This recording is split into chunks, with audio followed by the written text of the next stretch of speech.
Mic check. Mic check. 1, 2. Mic check. Check.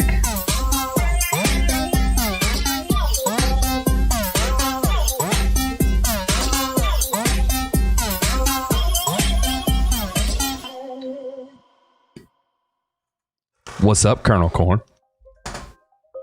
1, 2, 1, 2. Mic check. Kyle Ben, y'all. Ha, ha.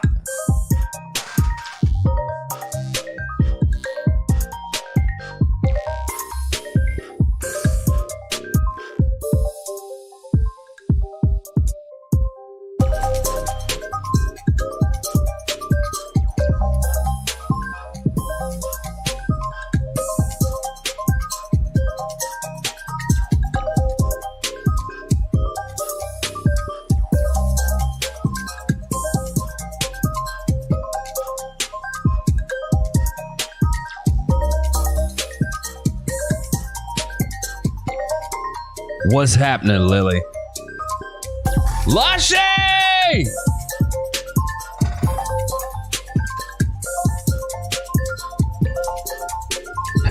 Mic check would be a great name, wouldn't it? All right, let's get this in here. Oh, how's everybody doing today? Welcome aboard. This is going to be the Sunday live show. The lawn care, some kind of help desk or another. How the hell is everybody doing on this mighty fine Sunday after a long Saturday night? Shout out to everybody that hung out on the Saturday night. Zabow!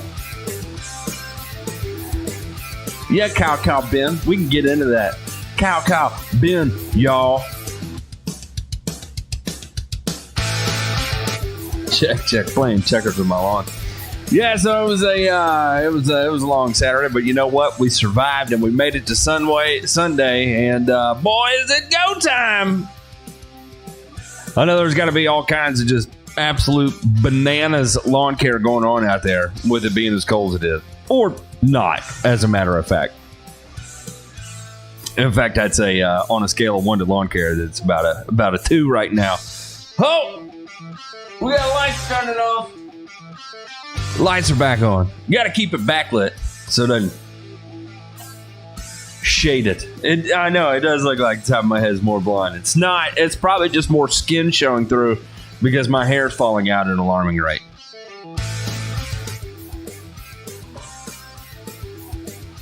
Yeah, I don't know what happened to you. I don't know what happened to you over there, Lushy, but you were gone.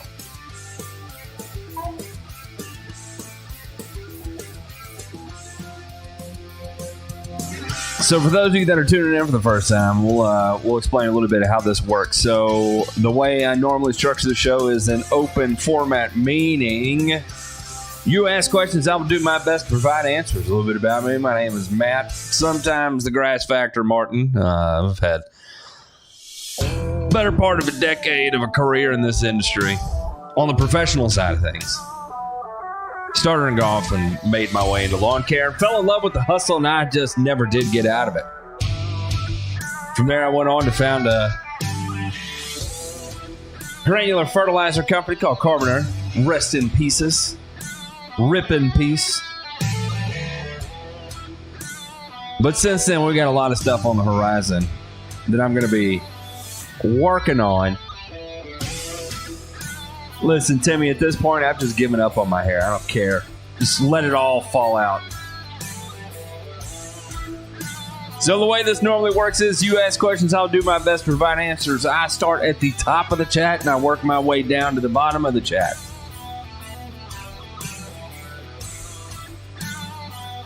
Sometimes it's going to take me a few minutes to answer a question because a lot of times, a lot of these questions I need to answer, it's not as simple as just a few words. Oh, the next Zoom wake-up call, Lushy.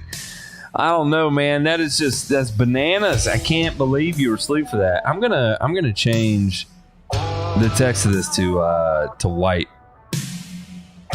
because I can't see it real well.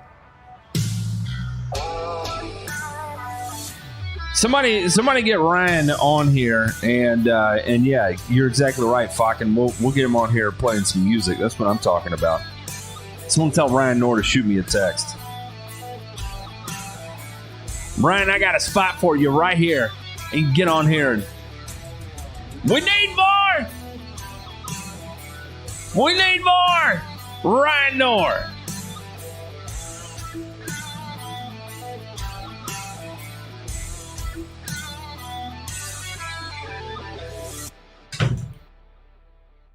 I got all kinds of stuff going on. I got kids keep busting in, saying hi, and all kinds of other things.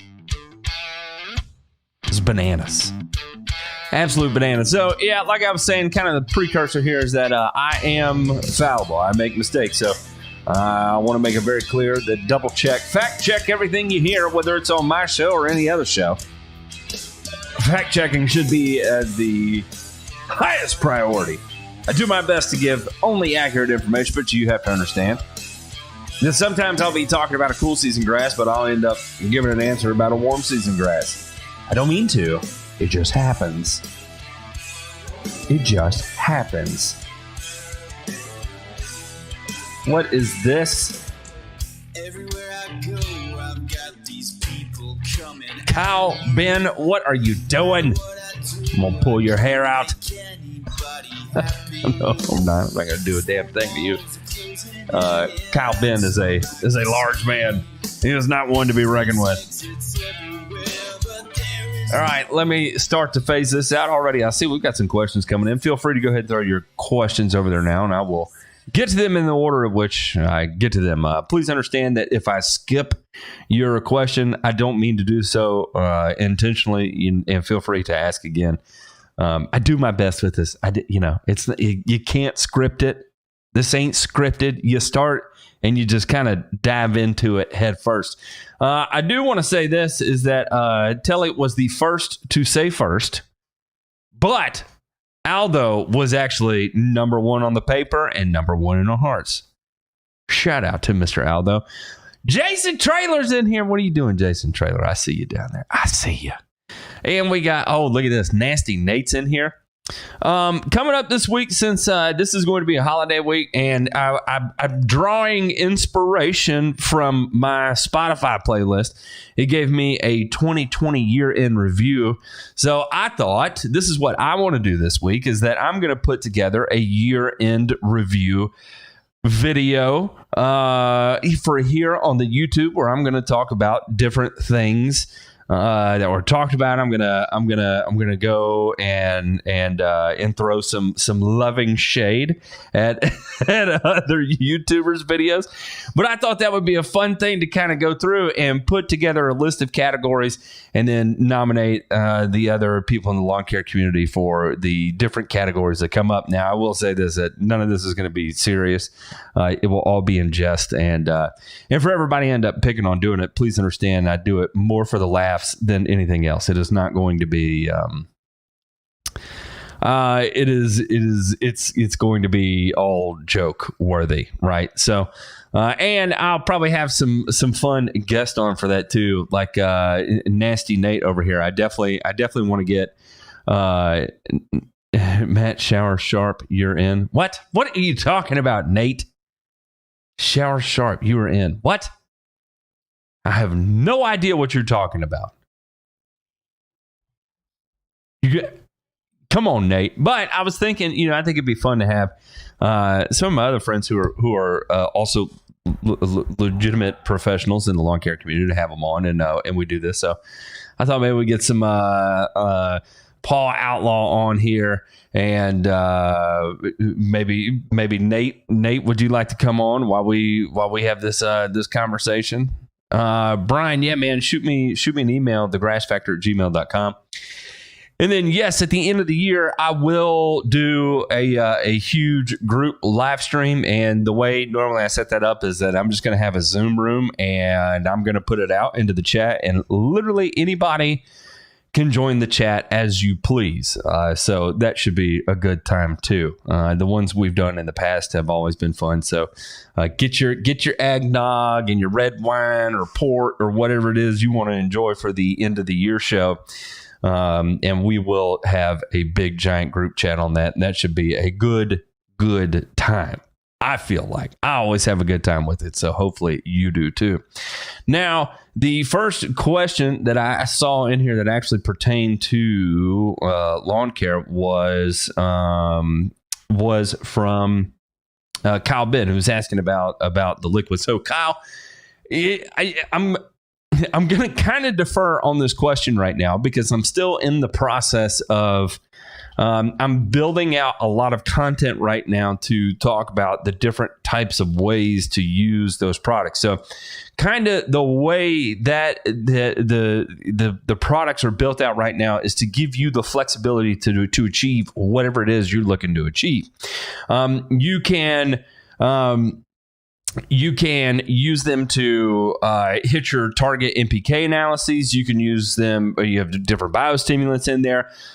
You have some things that are going to help as SAR elicitors to kick in the plant's natural defenses. So there's lots of different kind of categories that are in there that are in those individual products. And I try my best on the Subvert website to categorize them on the shop page. So if you go to the shop page, you'll at least see them categorized. And I've built out a lot of this. I would say it's still kind of a work in progress. I'm not a web developer. I just play one on TV or on YouTube. And so anyway, that's the site kind of redesign I did for Subvert over the winter. And then the rest of it is going to be putting together the content to talk about the different ways that you can use these different types of products and what overall they end up doing. Right. So Kyle, I'm not necessarily just 100% deflecting your question right now, but I'm kind of deflecting your question to say that I will get to it. How about that? And for those of you that would like to kind of play along, some of the testing stuff I'm doing relating to it. So one of the things I was working on was an application planner for Subvert, right? And if you follow me on Facebook, you'll see where I threw this up. And you can download this. This is a spreadsheet called the Program Planner. And this is basically, I took some highlights from the, the climate appraisal form, and then kind of packaged it around that product line, but also to try and automate and simplify the way that it ends up giving you information back on the other part of things. So feel free to check it out. It's subvertnpk.com/program-planner. And just understand that's still a work in progress. It's not fully done. There's a lot that still has to be done there, but it's just kind of a teaser. I say teaser, but it's something that I'm working on the back end to try and simplify how to make sense of a product line that's relatively complex. There's a lot of different products in it, but again, a lot of times you can get through an entire year or an entire program with only needing like 4 things, right? So anyway, I try and break it down from purely an NPK perspective with that planner. And the interesting thing is that you can actually use that planner, and it will help design an entire year-long program for you. But you'll have to input your own products.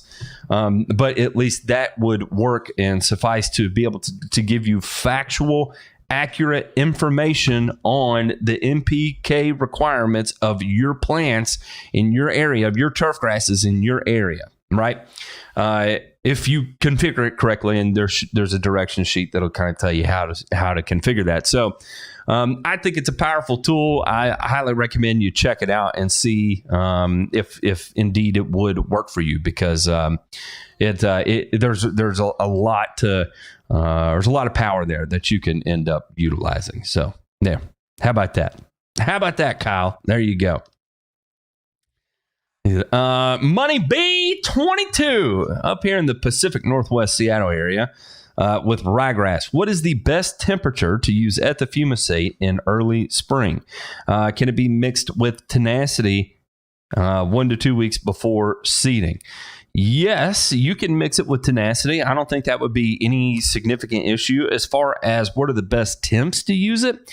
So again, you're using it, pre-emergently, right? And the beautiful thing about pre-emergent is that you're applying it before things emerge, before it has the opportunity to emerge. So I would be putting that down relatively early. I don't know when your season starts, but you want to start getting your applications down prior to reaching 55-degree soil temperature. Some people wait till it is 55. In my experience, in my opinion, just my opinion,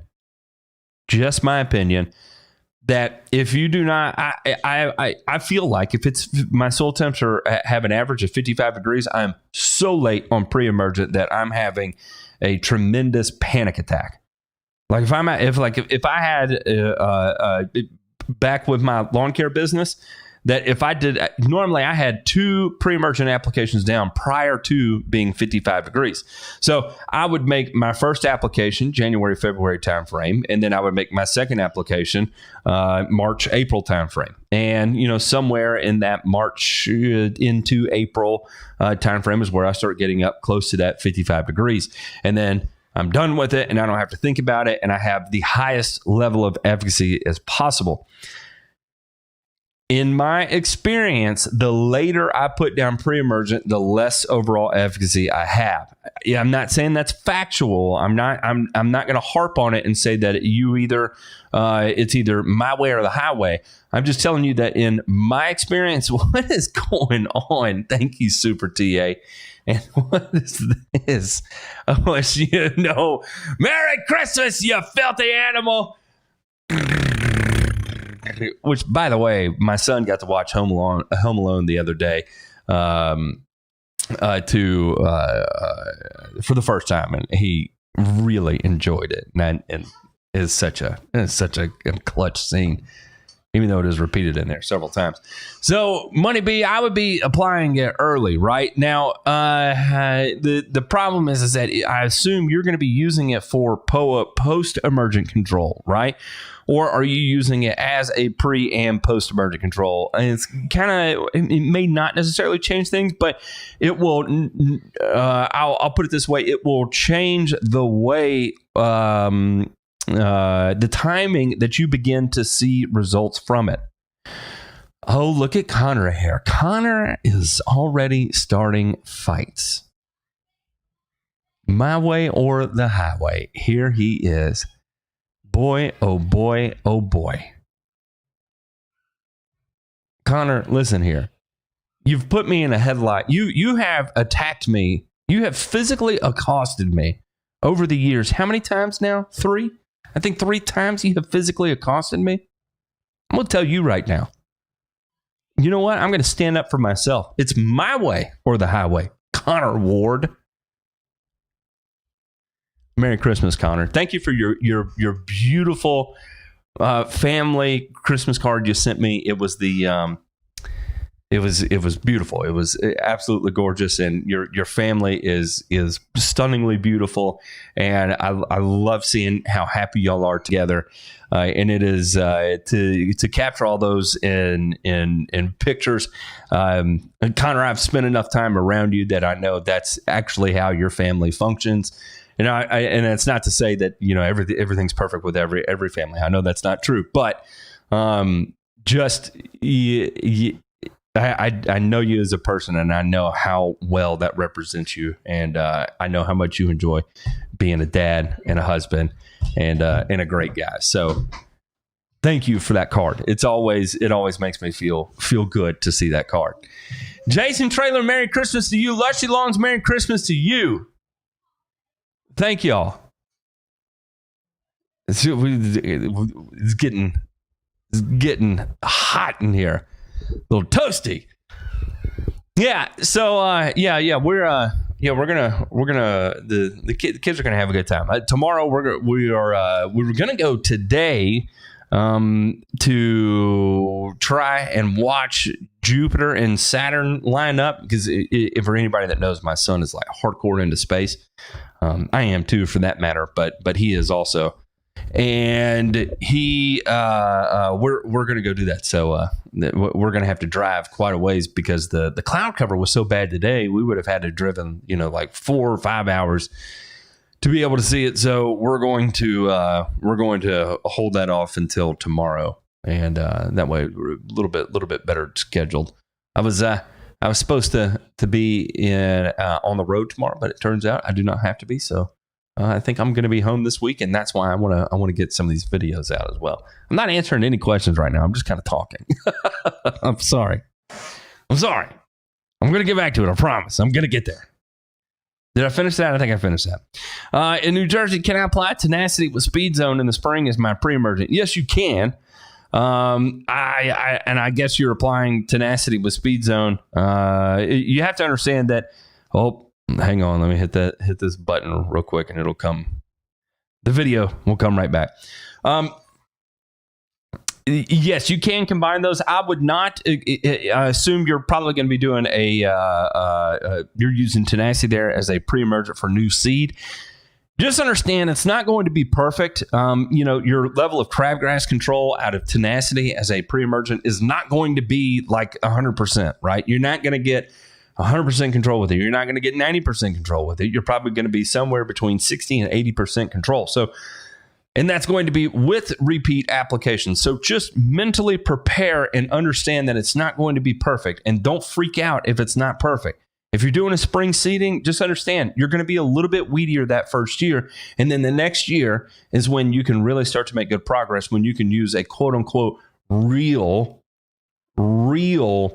pre-emergent, right? So when I say real, Tenacity is a real pre-emergent. In my opinion, in my experience, this is not a my way or highway, just in my experience and in my opinion, on a scale of 1 to 10 as a pre-emergent, not in a new seed situation, I'm talking about just as a general use product, I think it sucks. I'm just not a fan of it. Now, as part of a tool in a toolbox, as part of a program, when used and executed as a program, I think it's a great tool in that type of scenario, but it's kind of a one and done, let's go spray and be done with it type deal. I think Tenacity sucks.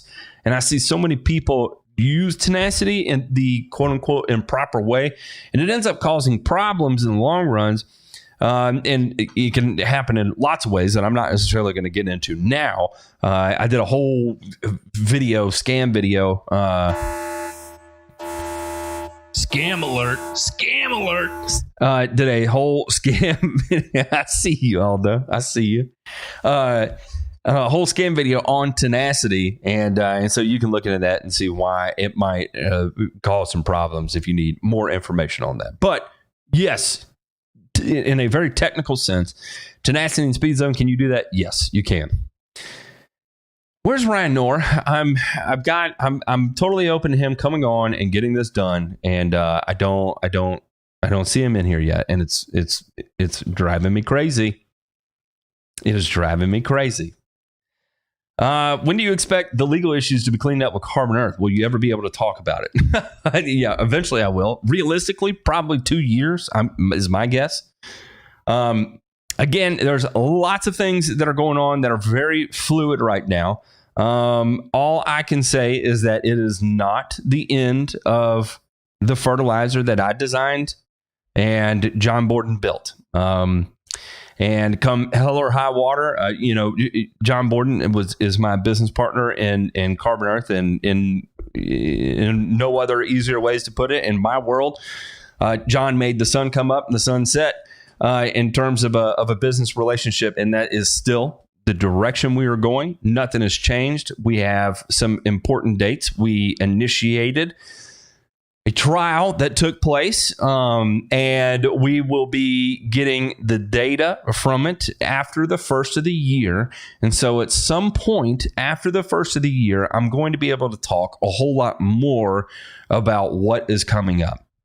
In the meantime, there's going to be lots of different speculations out there because I cannot control the narrative across everything that everybody is talking about. And like a lot of this is originating in groups that I've been blocked from. You have to understand, B-Ruck, when I did the first scam video talking about liquid aeration, boy, I had a lot of people come after me in a very serious way.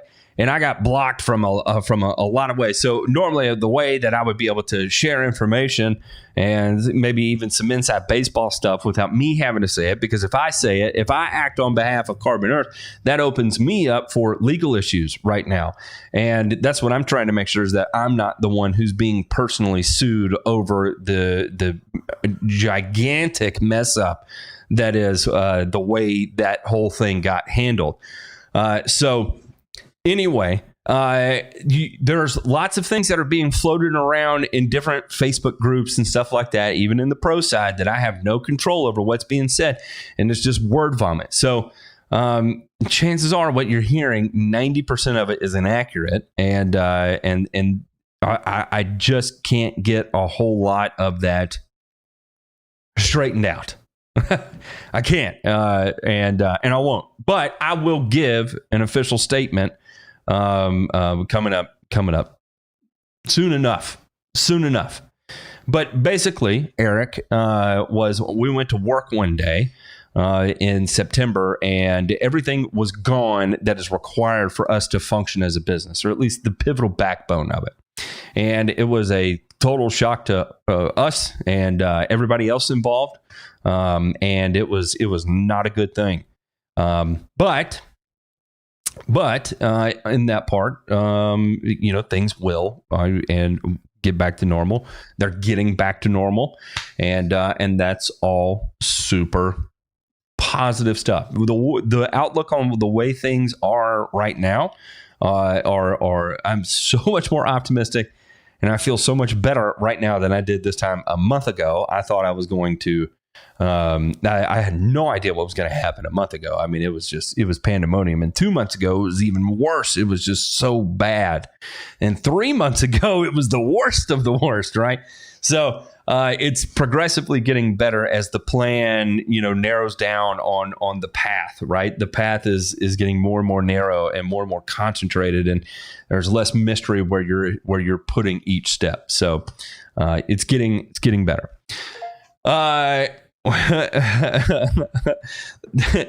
Listen, Tifway Lawns, unnecessary, sir. You take your Chiefs, go put your Chiefs in your back pocket and go win football games, because I have no idea what it feels like to win a football game being a University of Tennessee fan. Okay. And I'll just leave it at that, sir. I have no idea what it's like to have a winning football team since 1998.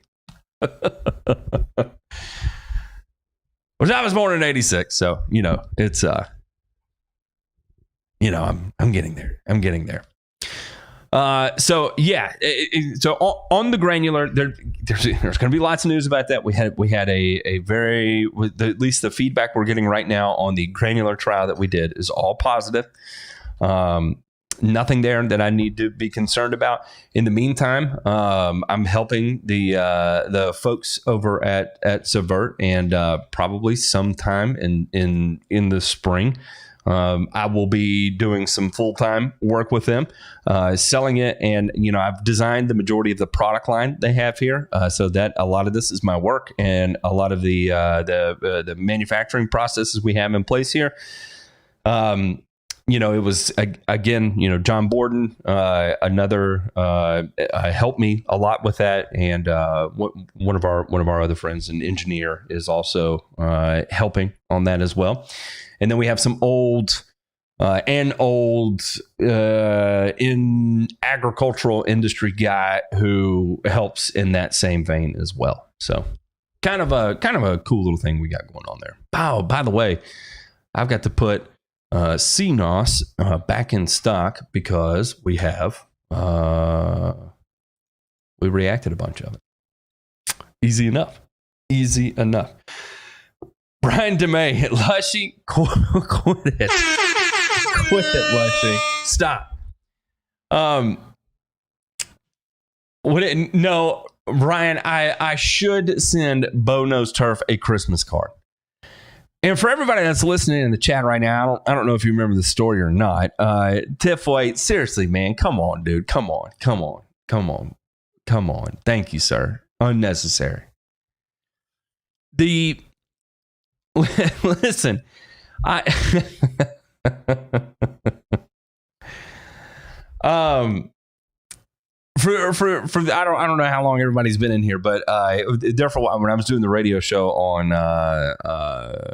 Turf's Up Radio, there was a guy who called and complained, and his name was Bo, and we did a segment on the show called Bo Knows Turf. And we did that because his complaint against me is that he said I was anti-police and I was drunk on air. All kinds of stuff, just going after me personally in any which way he possibly could, because I played a Rage Against the Machine song online, and apparently that was just a hard no and a bad thing for me to do. So he went to my radio boss and sent in a complaint and said he was an advertiser, and he would never advertise with Turf's Up Radio because of me, because I am a drunk asshole, and basically that. So anyway, I decided to do a segment called Bo Knows Turf because that guy's name was Bo, and so I thought, boy, it would just be perfect to have a Bo Knows Turf segment. So if you bear with me just a second here, I will show you the jingle from it. And let me tell you, I'm not one who is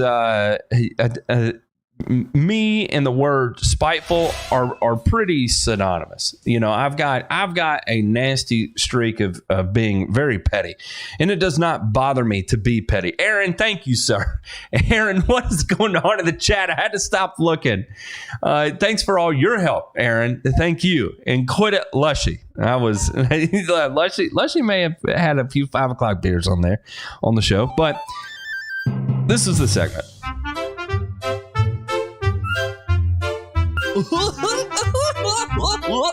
Bo Knows Turf. Hi, I'm Bo, and I'm going to give you a bunch of accurate turf facts today because Bo Knows Turf. So let me tell you, the fact that, 6 months has passed since then, Lawnscapes America, thank you, sir. Thank you. Mountain Dew for everybody. I think it would be so fitting, really, Mr. DeMay, Brian Russell, thank you, sir. Merry Christmas to you. Have a very Merry Christmas. I think it would be so petty and my kind of petty to send them a Bo Knows Turf Christmas card or a Bo Knows Turf T-shirt or something to say thank you for the inspiration that it gave me to come up with that jingle and for the amount of content and entertainment that provided, because it was it was I wouldn't trust your advice unless you had a beer. I try not to drink too many beers on Sunday. I try not to at least on Sunday. I had a couple of adult beverages last night though, Mr. Truth Hunter. Merry Christmas, Richard Nettles. So anyway, yeah, that is definitely my kind of pettiness to send him a Bo Knows Turf T-shirt or a Bo Knows Turf Christmas card. And you're exactly right, Ryan.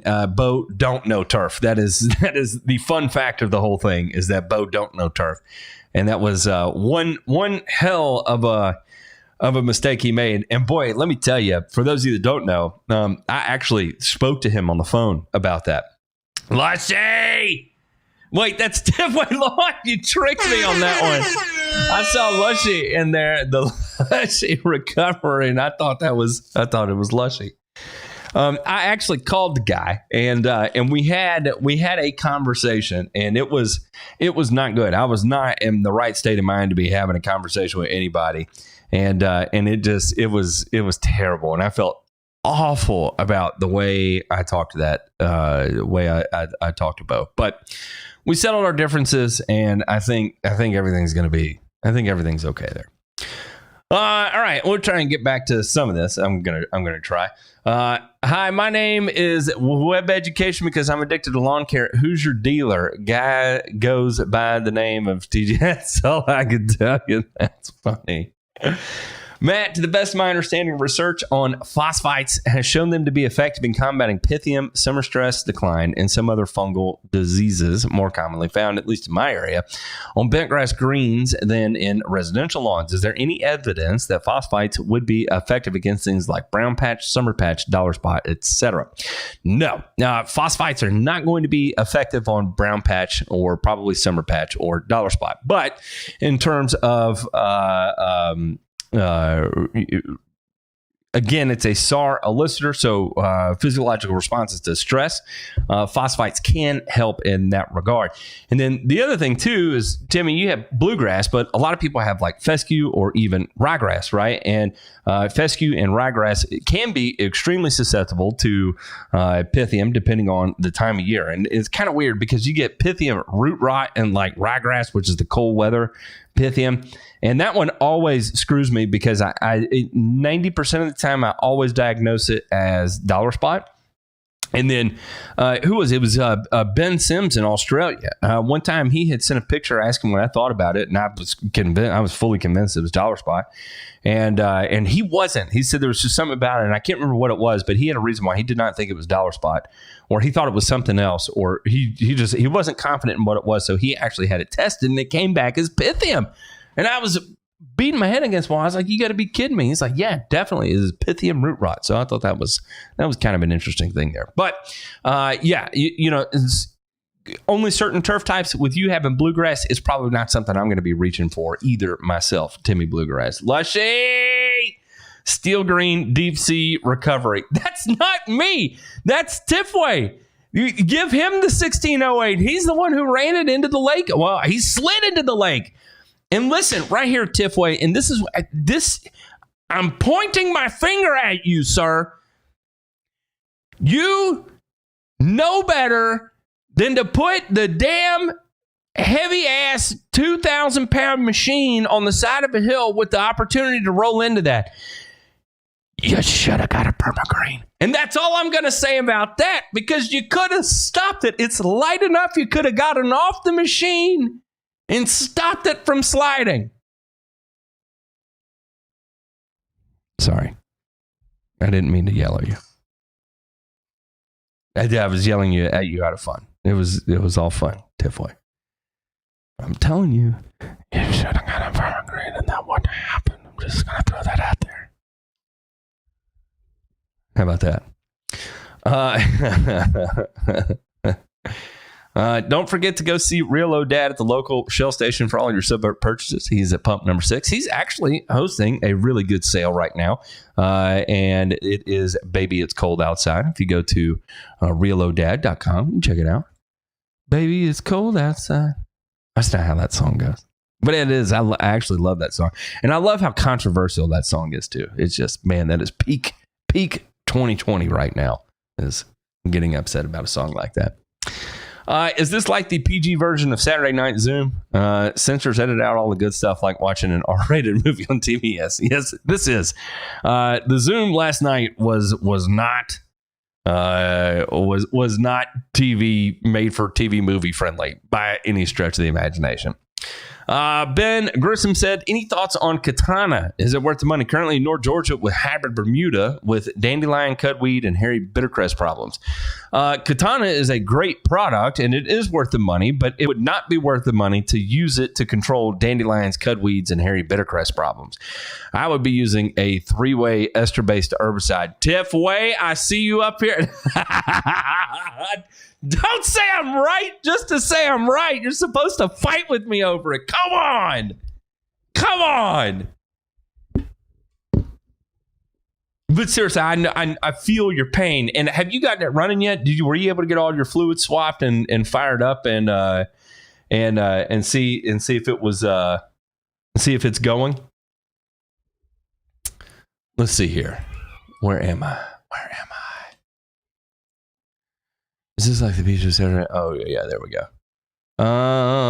Yeah. So for Katana, yeah, I would definitely be going just with a much cheaper product for you out there. Let's see. There are several kelp products out now. How do you know what's any good since there isn't any type of standard measurement of AI? That is a great question that I don't know the answer to. That is a very, very difficult thing to pinpoint. Dennis Page, thank you, sir. Stop, man. Quit. Stop it, Dennis. Oh, Utah buddy down there. What's going on, Dennis? How are you, sir? Have you retired yet, Dennis? I know you're at there. I know you're ready to retire. Have you retired yet? Are you still out there trying to figure out your next life moves? Dennis is an idea guy. He's a total idea guy. As far as a standardized idea for kelp, no, that's going to be really tough, and you have to go to people you trust to figure that out. Because there's a lot of variability that can take place in terms of you remember when you're using a product like kelp, the majority of what you're using is hormones, right? You're manipulating the plant through the application of hormones. So let me explain to you this. Based on the manufacturing process or any other where it comes from, you're going to have different hormonal concentrations in the kelp that you're playing with. And there is no standard to the drug recovery boat crew. Is it running yet? Tipway, have you got it running yet? Do I need to come turn wrenches? Because I will get it going in there. What's going on? What's an hour? I see you over there. So David, I don't know, except just to go with people you trust, because I'm not aware of any standardization in the kelp department right now. I would say the majority of it that's out there is fine. I doubt you're getting anything that's just pure and total trash. And some of it may be watered down. So I wouldn't necessarily just go with the cheapest place. But, one of your middle prices somewhere in there. And just understand, if you're spraying like a straight sea kelp, it's going to be expensive. I mean, that's without a doubt, that's an expensive product because that is a concentrated extract. So you just got to understand it's going to be expensive.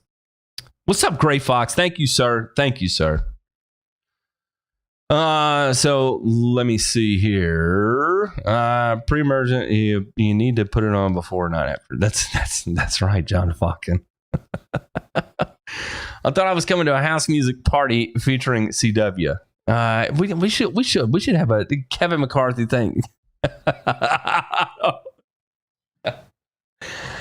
Y'all quit it.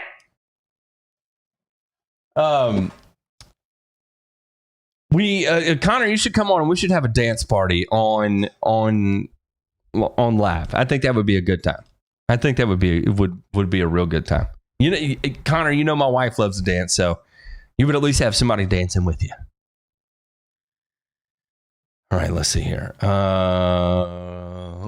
Is it worth it to put down a moss out type product in the mild winter here in the Pacific Northwest? Temps sit at 30s to 40s all winter with sun as well, and moss can creep in with our wet weather. You can try, but you have to understand it's probably not going to do a whole lot for you with it being cold. You might be able to burn it out, but typically if you're applying like a ferrous sulfate type product to a moss, then it's going to you're going to need temperatures on your side to really burn that out, right? Just because you're not going to get a lot of movement into the moss with it being cool out. So you could do it. Is it going to help you a whole lot? Probably not. You might get some action out of it, but just not quite like you would if it was, 85 and sunny. All right, where are we? Be careful talking about weeds on the YouTube. Kenny Cooper got a violation for his discussion of them. That's bizarre. Kenny, you should send me that. I want to see that and see what it looks like. But I have not. Now I do get demonetized a lot. But I think is it because I say the word weed in a video? I mean, we're weed control specialists here. That's what we do. We kill them all.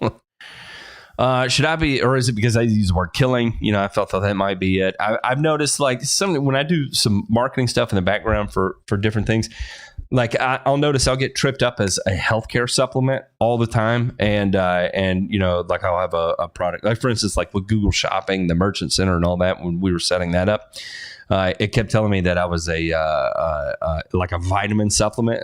They thought what I was selling. I was like, no, it's not a vitamin supplement. This is a iron glucoheptanate. Now I understand that glucoheptanate chelations are in the health industry as well, but we're applying it to turf grass. So there we go. Should I be putting a lime application in my lawn program every year only when soil test shows it's needed? Well, here's kind of the thing on that, Brady, is it depends on what your kind of area's soil tests typically look like, right? So, and it also depends on the quality of the lime you're putting down. It also depends on the rate of lime you're putting down. So there's two ways to go about this, is that you can put it on a yearly maintenance program and then test every, 2-3 years, something like that, and see how it ends up moving for you at whatever rate you decide to put down, which I would take that advice from a soil test first before you just start haphazardly throwing down lime. And the reason why you don't want to haphazardly throw down lime is because you never know when you're going to come across a property that all of a sudden is a weird stop, Flushy. I will demonetize that. I'm gonna put you on timeout. So the where am I? So I'll give you an example. In Nashville, one of the things you hear a lot in Tennessee is, it's super acidic soil. Super acidic soils. Look at that. We have, everybody's got acid soils here. You couldn't put down enough lime. It's too acidic. You got to put down lime everywhere. And a friend of mine in Nashville pulled a series of soil tests, and we looked at them, and lo and behold, come to find out, 70% of his were over a 7. What are y'all doing? Quit it. His 70% of his lawns were over a 7. And it was one of those things that even when he was on the corporate side of lawn care, before he was self-employed in lawn care, he's like, man, we put down lime every year. It was just part of the program. You're always putting down lime. And now here he goes and picks up a bunch of random yards on his own to maintain. He soil tests them. And it turned out it was only 4 yards out of the 100 that he tested needed,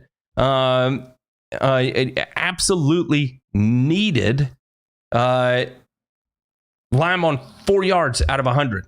I mean, 4%. That's crazy, right? So I would not just bake it in there until you have the data required to tell you whether or not you should be putting it down. Let the data be the guide. Maybe tenacity would be better if you. I see you, Jay Hoover. I see you over there. I'm still feeling it from the other night. Super TA said he's on fuego. Thoughts on running a Tutti Frutti fertilizer like an 818? Well, I don't see why not. Just go ahead and do it. RBL Jackson says, "What's up, dude? How are you, man? How did honey season go? My wife tagged her buck decent 8-point last weekend. So late season spray out for broadleaf for Bermuda. 3-way ester at this point. Highs in 50s and lows 30s. Yep, 3-way ester would be the way I would go. I have not I have not killed anything. I ended up going, I don't know, 5 times maybe, and it's gun season now, obviously. And but I'd rather hunt with a bow. That's all. I want to go with a bow. I want to go bow hunting. So that's what I've been doing. So there you go. Oh, my wife made a squirrely shirt. I do not, Asami, you'll have to send me a link to that, and I'll throw it on here. You can do it on. Oh, there it is. I found it. Here's.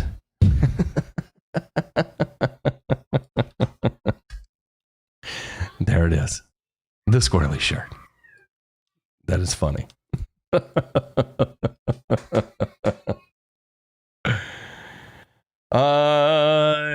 Like I have said on the Discord, if anyone tells you no, you're probably worse than Connor Ward in doubling down to prove people wrong. Yeah, I will. I go. I will definitely go super deep in on that because it bothers me. It really does.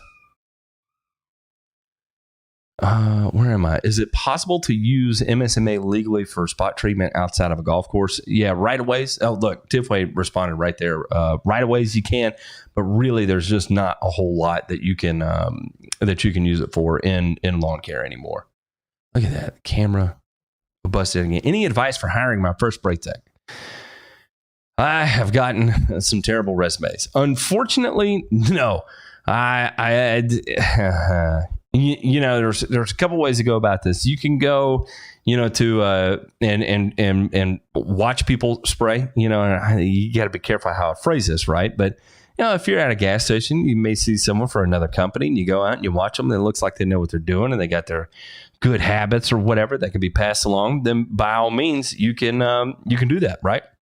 And maybe offer them a job, see if they'd be interested in coming and working for you, or Brandon, the other thing you can do is right now is start investing all that time and effort and energy into developing a training program for hiring your first spray tech. Then you can take in somebody who's completely green to the industry and mold them into the type of lawn technician that you want them to be to represent you and your company while they are out there getting work done.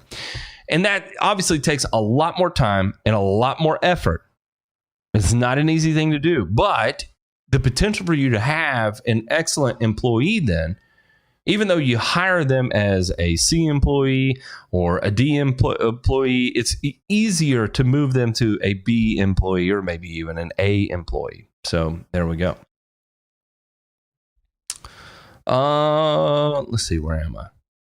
My lawn has such an amazing turnaround this year. Hey, you're good. Good to hear. Truth Hunter. That's what I'm talking about.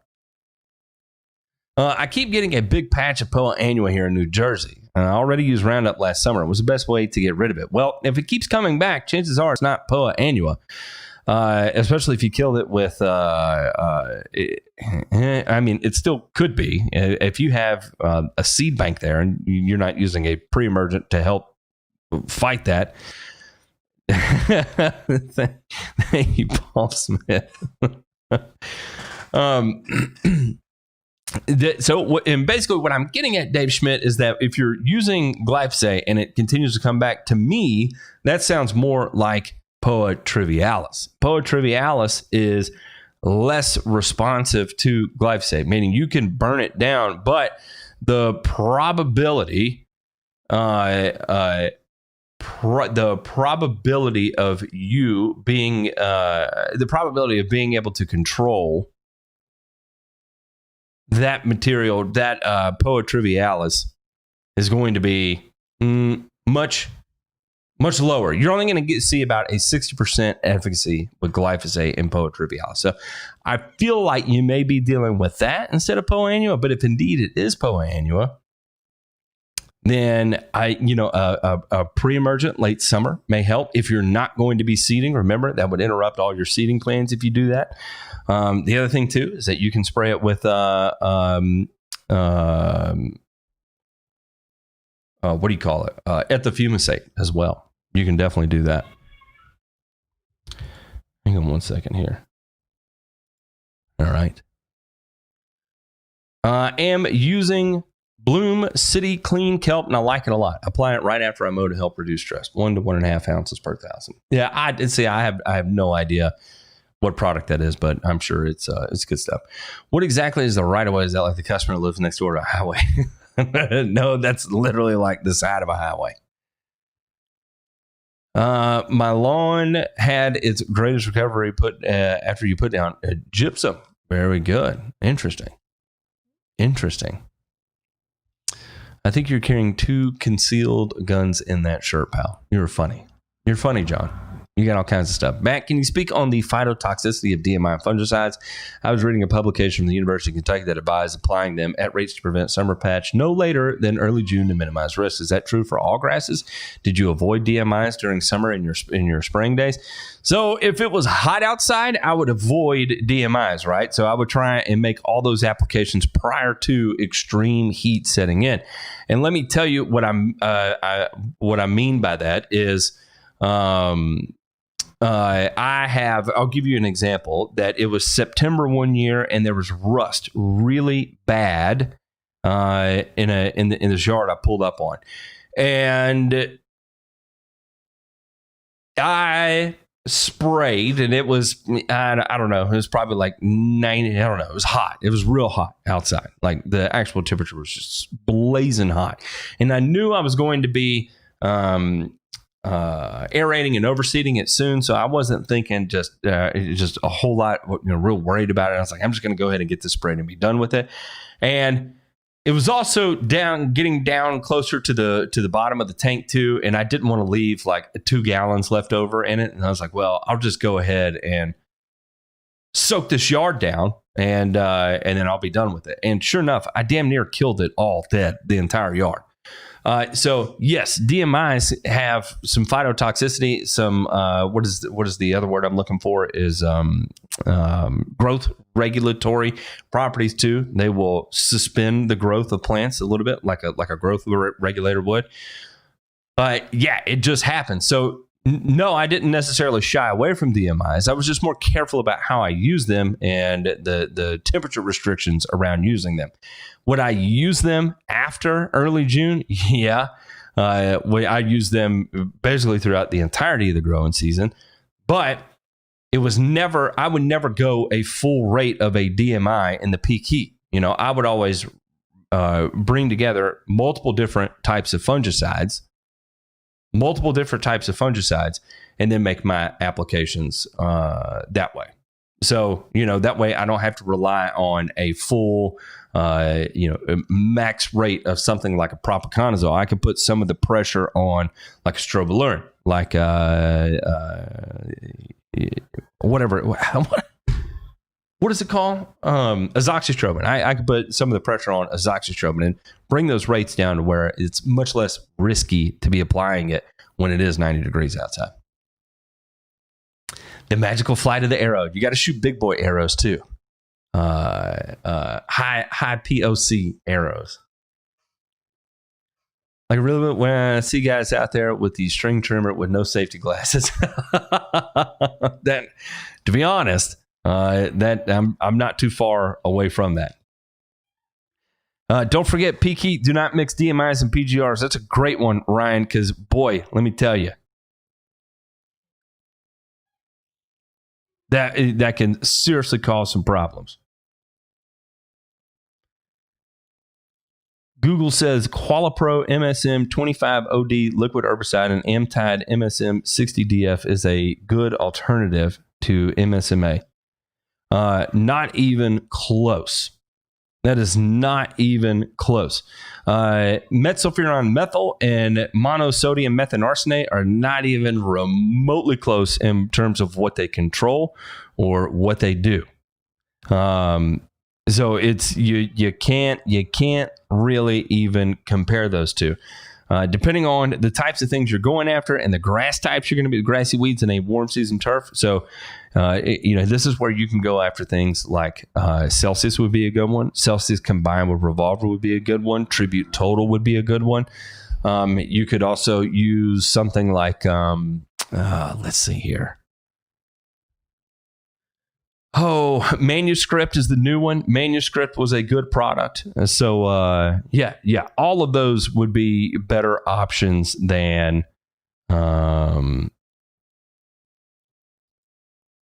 metsulfuron methyl. Metsulfuron methyl is truly a broadleaf herbicide. It controls broadleaf weeds. It is not a grassy weed herbicide, though it does control some grasses kind of accidentally. Yeah, kind of accidentally. But it's very actually effective at controlling hay grass. So that is one grass there that it actually does a fairly good job of controlling. All right, everybody. That is bringing me up right here pretty close to an hour. I've heard of that tribute total. Yeah, check on tribute total. Man, what is this? It's not like hold on, I do want to pick up lots of side business and doing so. Merry Christmas, Timmy Bluegrass. Man, thank you so much. Merry Christmas. I hope everybody has a very Merry Christmas. And like I said, I'll be doing a end of the year group with everybody that I'm just going to put out there and let everybody jump on in. We will just have everybody jump in and just hang out for an evening. This would be the fourth year, I guess, I've done it in a row, something like that. And it's always a good time. So I think it would be a lot of fun to do that.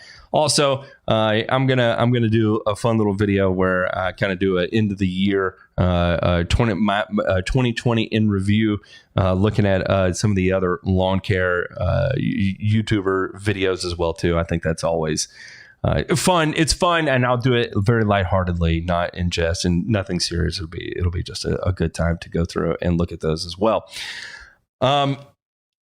So again, thank you. I hope everybody has an extremely Merry Christmas. Stay extra safe out there. Enjoy the time with your family and your loved ones. And man, I tell you what, when we come back, I'm ready for the season to get back into full swing and get back after it. And yeah. I was gonna say I look forward to having a real job once again, or something else, right? I can't do that right. All right, everybody, y'all have a fantastic evening, and we'll catch you on the flip side.